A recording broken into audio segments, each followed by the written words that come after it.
video and they give the Bible story of the poor woman at the temple who gives all that she has. And it's probably the one Bible verse, Bible story that is used most regularly when we talk about stewardship.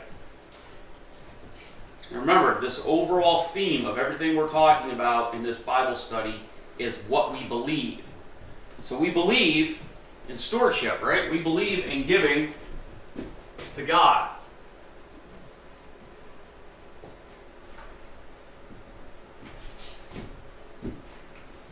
Now last week, we didn't video it or anything, we had a very short conversation about what we believed last week.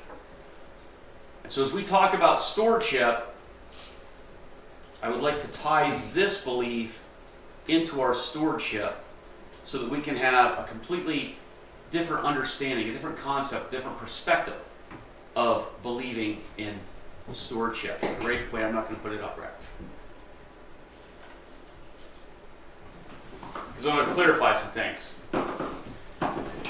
Because whether we admit it or not, whether we talk about it or not, because I've heard it in the past, I've had arguments, intellectual arguments, not fights. Debates about it. I've heard people who don't go to church talk about stewardship because the first thing everybody talks about is, right, church wants your money. This isn't about the money. Even though the example in the Bible story is about a woman giving everything she has, and it's used in a monetary sense, our giving, our stewardship of God shouldn't be about that 10%, right? And that came up in the Bible, in our Bible study too. The Old Testament understanding that we should give 10%.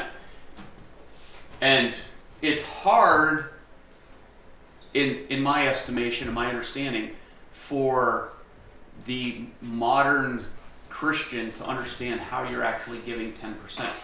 It's easy if we're just going to talk money. Because we could just look at our, right, your gross income every week. If you make $5 an hour, okay, $10 an hour. Yeah, I still can't do the math, right? $10 an hour, 40 hours a week, that's 400. The accountant yells out, 400, right? So, right, so then if you have 400 before you take all your other deductions off, then out of that 400 every week, if you're giving 10% off the top to God, then every week in the tithe offering, you should be giving $40, right? So if we're talking about money, that's what it should be. But what about everything else, right? Because the story says the woman gave all she had to live on out of her poverty. And it wasn't just a matter of her money, because in that terms of things, she gave more than 10%. She gave all that she had. When we're done with this study, we go into the book of Acts, we're going to talk about the early church and how they gave everything. But what about our time? What about our talents? How, right? And should you only give 10% of your talent to God? If we're going to have that Old Testament understanding of giving 10%? Does that mean that Kathy should sing off-key on purpose and just not try and not worry about whether or not the guitar's in tune? Or, because, it's 10%, right? Kelly sit over here and nap, and like every 10th slide actually hit the, right? That's because you give it 10%. Right? Deanna comes in the morning and gets everything ready in the back. Should she put like... Don't say it. Put 1/10 of the water in with the coffee, or only 1/10 of the coffee, right? We don't look at it that way, do we? I mean, that's not how we look at giving to God. So instead, I want to use the word that we talked about last week, and I want to see it in terms of how closely this is tied to your stewardship. Now, when I talked about compassion last week, I said that your level of compassion will change based on how closely you are related to the incident involved or the person involved. Y'all remember that? All right, so for those of you who weren't here, We could use an example. If I use you this week, and you can say no, that's not what I would do, but don't correct me, okay? I'll just. It's hypothetical. Yeah, it's a hypothetical thing, right? So if knowing your relationship with the fire department down in the valley over the years, okay? You know people who are in the fire department. You know the firemen. I think you're married to one of the firemen, right? We already knew that, right? So if a fire department in upstate New York was doing a special fundraiser because they needed something, some special new equipment that they had to have for their region, and because you have a heart for the fire departments, and that came around, and you'd be like, oh, I understand that. You know what? I'll send them $10. Or I'll send them $25, right? I'll put a little bit, right? And you'd send it up to that fire department, knowing that, that they need something. But if the fire department where your husband is involved needed something, right? You'd be down there at the crack of dawn, getting a supper ready, getting a dinner. Don't sit there and say, I know you've been down there, right? I'm not speaking hypothetical now, right? Because you are connected and you are committed, because it's not just the fire department, you know them all by name. And so we can look at that in our idea of compassion. That's just human nature. That's the way it's going to be.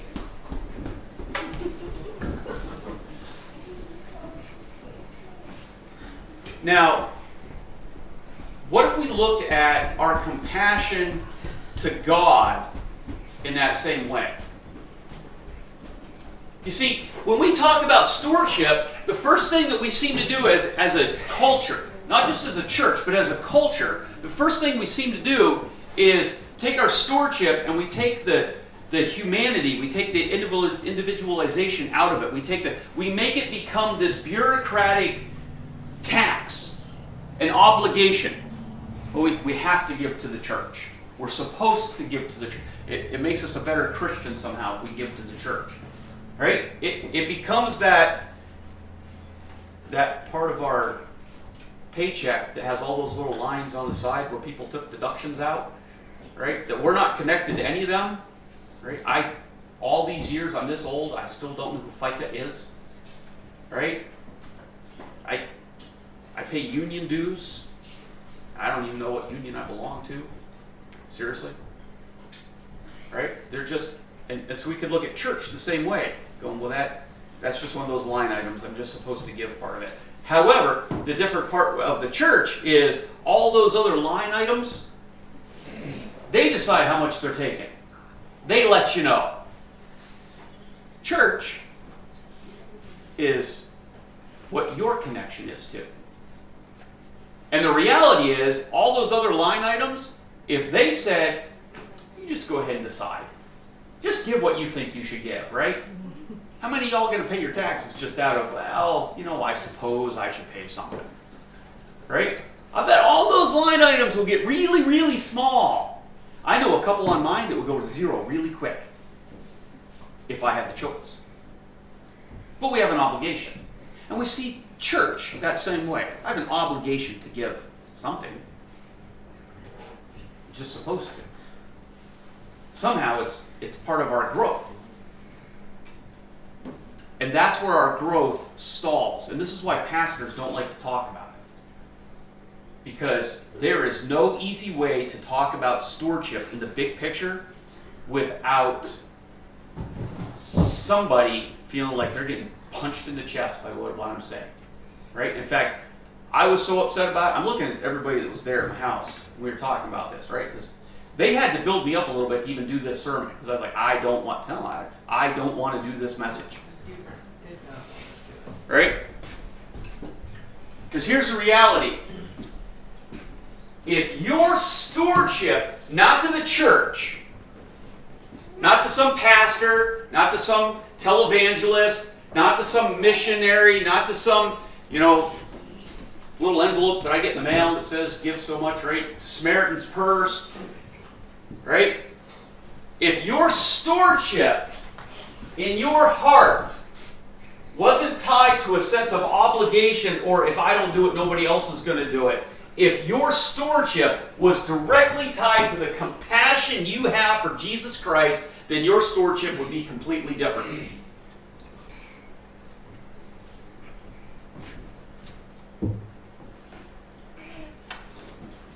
I laughed when I was sitting there listening to all of the discussion and the debate, and I had to share some things that were being said on the line when we were at the small group study, and people bringing different things up. Because the defense automatically went in, right? We're taking money, we're just going to set that aside. We were talking about our time or talents. Everybody was talking about, oh, I don't have time. I don't have time. I don't have time. I don't have time. I don't have time. I don't have time. I'm too busy. I don't have time. Everybody in that room was talking about how hard it is to come up with time. And I was just sitting there laughing. And I said, when it becomes a priority in your heart, not out of obligation, but when it's a priority in your heart for your own growth, your own relationship, that maturity that we're supposed to be attaining in Jesus Christ, then you make the time. And I'm laughing because I'm like, a whole bunch of you I point at, that even if you weren't in the room, you were online. You made the time. Right? And the whole reason we did it online is because it's hard sometimes to get from there to there. We live so far apart, right? Now, some people have the time, but their internet isn't always very helpful with it. I got two people that jump on regularly on the Tuesday nights, and they're there, they're gone. They're there, they're gone. They're there, they're gone. I can't even Like, get it. like they're really committed, really committed. I need help. It's 10%. Right? But yes. Here she said to you. She said you were giving your 10%. Several times. I think it was 100. Yeah. Right? But, joking aside, when your sense of growth, when your sense of, I'm connected to this, not as an institution, but as an individual, your compassion and your passion and your commitment completely changes. See, your stewardship, our stewardship, and not just what we give, but when it's given, what we do with it as a church, and what we give of our time, and where we reprioritize, has nothing to do with being together as a body of Christ. Individually, all of it is the litmus test in your heart personally of how committed are you to growing in Jesus Christ. We are given two commands in this idea of belief, right? And we know the two commands. We say them regularly here. I feel that we should say them regularly here. We are called to love God with all of our heart, our soul, our mind, and our strength. And we are called to love our neighbor as ourselves. If we love God with all of our heart, our strength, our soul, and our might, then we are giving everything. It's not a 10%. And it's not about salvation. Because that came up in the discussion too, right? If we don't give 10%, we're really saved. And that's a discussion for way down the road. That has nothing to do with it. It is a personal litmus test for how deep is your relationship with God. Because we are called to be holy. Because He, our Lord God, is holy. So let's talk about the video for a second. Because in that story, it's looked at very superficially a lot. Because it says that these men gave out of their wealth, but she gave, right, out of her poverty.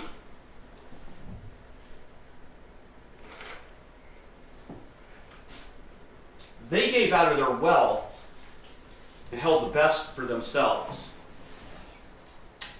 She gave out of her poverty, which means she gave everything she had to God. I'm going to jump this back a story for a second.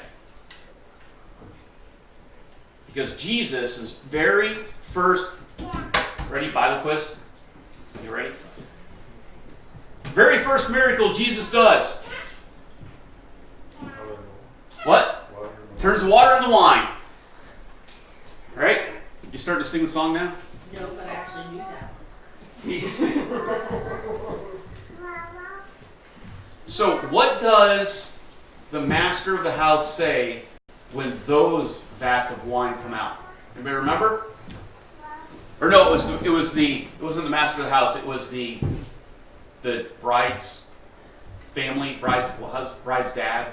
Right. Somebody. Oh, now I got to pull the story out and read it again. Right. You want to know why they didn't bring out the best wine first? Right.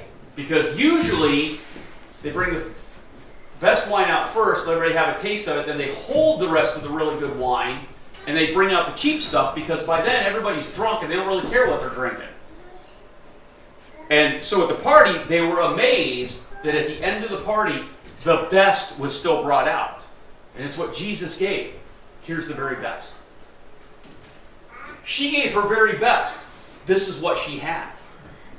See, we always look at it from the monetary standpoint of, well, they're just sort of greedy and they're just giving that 10% because that's what it's about the heart. But she's giving her heart. She's giving her soul, her might, her strength, and loving her neighbor as herself. I mean, she's showing the full fulfillment of the law before Jesus even summed up the fulfillment of the law.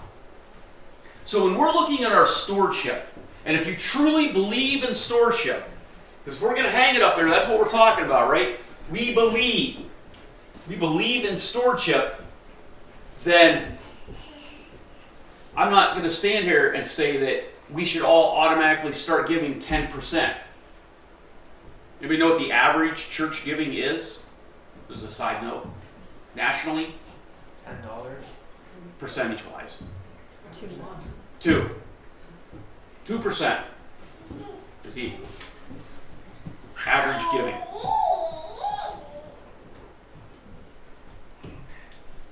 I don't want to talk about it in terms of money. I want you to look at stewardship if you truly believe, as are you willing to use it as your litmus test for your growth in Christ? Because your stewardship will be directly tied to your compassion. And your compassion for Christ is tied directly to your relationship with Him. That's what she showed. It wasn't about the money. It was about her compassion. She showed compassion. They showed obligation. That's all I'm going to say.